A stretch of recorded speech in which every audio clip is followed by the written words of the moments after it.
है एवरीवन, आज हम बात करेंगे क्रेडिट नोट रिफंड हम कैसे बुक करेंगे इन ज़ेरो। सो मैं पूरा यहाँ केस आपको समझा दूँ कि हमने एक परचेज़ बुक किया है, देन आफ्टर उसका फुल पेमेंट हो गया एंड उसके बाद उसकी क्रेडिट नोट बनी एंड क्रेडिट नोट का हमें रिफंड आया, तो वो हम बुक कैसे करेंगे वो देखेंगे। सो this one is purchase, okay, जिसका अभी पेमेंट है पेंडिंग, ओके, अवेटिंग पेमेंट में है। टोटल अमाउंट है 12,000। नाउ मैंने एक CSV बनाई है जो मैं यहाँ इंपोर्ट कर दूंगा, इसका पेमेंट मैं यहाँ सेट ऑफ कर दूंगा पूरा, ओके। सो यहाँ select file, then so this one is my file, then next, okay. तो बाकी यहाँ सब ठीक है, ऑप्शंस सिंपली नेक्स्ट करके कंप्लीट इंपोर्ट कर दूंगा। But obvious bill and payment के अमाउंट सेम है तो वो ऑटो मैच कर देगा, मुझे सिंपली यहाँ ओके कर देना है, okay. So now let me show you, जैसे मैं बिल्स टू पे में जाऊँगा, जो भी हमारा परचेज बिल था उसका पेमेंट यहाँ हो गया है, ओके। यहाँ स्टेटस में आ गया है पेड, ओके।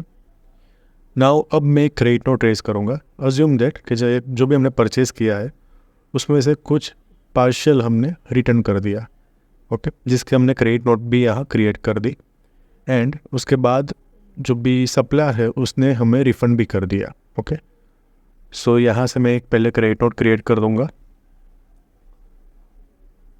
सो यहाँ मैं सेम सप्लायर सेलेक्ट करूँगा, देन डेट एंटर कर दूँगा मैं यहाँ, एंड यहाँ मैं फुल अमाउंट की क्रेडिट नोट नहीं रेज करने वाला, मैं इंस्टेड ऑफ फुल मैं सिंपली पार्ट पेमेंट की क्रेडिट नोट यहाँ रेज करूँगा। सो यहाँ मैं यूनिट प्राइस में मैं सिंपली 6,000 लिख दूँगा। सो इंक्लूडिंग VAT अमाउंट होगी 7,200 एंड यहाँ मैं अप्रूव करूँगा। बट ऑब्वियस अप्रूव किया तो भी अलोकेशन का पूछेगा नहीं, बिकॉज जो भी बिल था वो हमने ऑलरेडी सेट ऑफ कर दिया है। अब ये क्रेडिट नोट हमने बना दी एंड अगेन मैं एक ट्रांजैक्शन इंपोर्ट करूँगा फ्रॉम बैंक। सो पहले मैं आपको यहाँ दिखा दूँ credit note. So you can see वहाँ अवेटिंग पेमेंट में है -7,200, ओके। अब मैं सिंपली बैंक अकाउंट में जाऊँगा एंड जो भी हमें रिफ़ंड मिला है वो ट्रांजैक्शन में यहाँ इंपोर्ट कर दूँगा। So same way select file, now the second number file is there, simply next करूँगा, complete import and as you are aware that कि हम यहाँ से डायरेक्टली क्रेडिट नोट को मैच नहीं कर पाएंगे, ओके। क्रेडिट नोट हमें मैच में यहाँ दिखेगी भी नहीं, फाइन। अब मैं मैच में जाऊँगा एंड कितना भी यहाँ शो स्पेंड आइटम करूँ या GBP आइटम्स कुछ भी मैं सर्च करूँ, यहाँ हमें क्रेडिट नोट नहीं दिखेगी।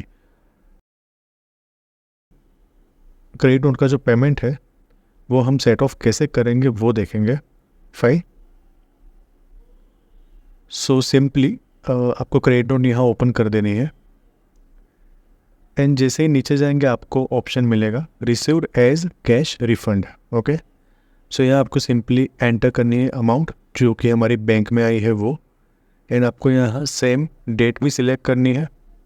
सो मैं आपको एक बार दिखा दूँ कि हमारी डेट कौन सी है।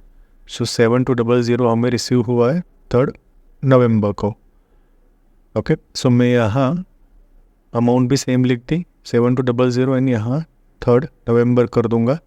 नाउ जो भी मेरा बैंक अकाउंट है वो सिलेक्ट करूँगा 700 एंड रेफरेंस लिख के मैं सिंपली ऐड रिफंड कर दूँगा,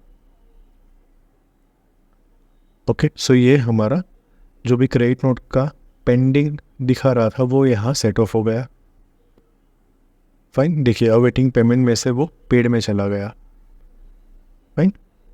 नाउ मैं सिंपली बैंक में आऊँगा एंड यू कैन सी यहाँ रिकनसाइल वन आइटम जो हमने इंपोर्ट की थी वो रहेगी, लेकिन यू कैन सी यार कि वो ऑटो मैच हो गई जो भी हमने वहाँ से रिफ़ंड बुक किया उसके साथ, ओके।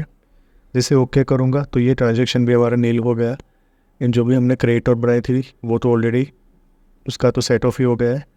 सो जब भी रिफ़ंड वाला केस हो आपको इस तरह से पूरा प्रोसेस करना पड़ेगा, ओके। आपको क्रेडिट नोट बनानी पड़ेगी, देन आफ्टर क्रेडिट नोट में ओपन करके नीचे से रिफ़ंड बुक करना पड़ेगा एंड आफ्टर दैट आपके बैंक में जो भी पेमेंट आया है उसको आपको वो पर्टिकुलर रिफ़ंड के साथ अलोकेशन करना पड़ेगा, ओके।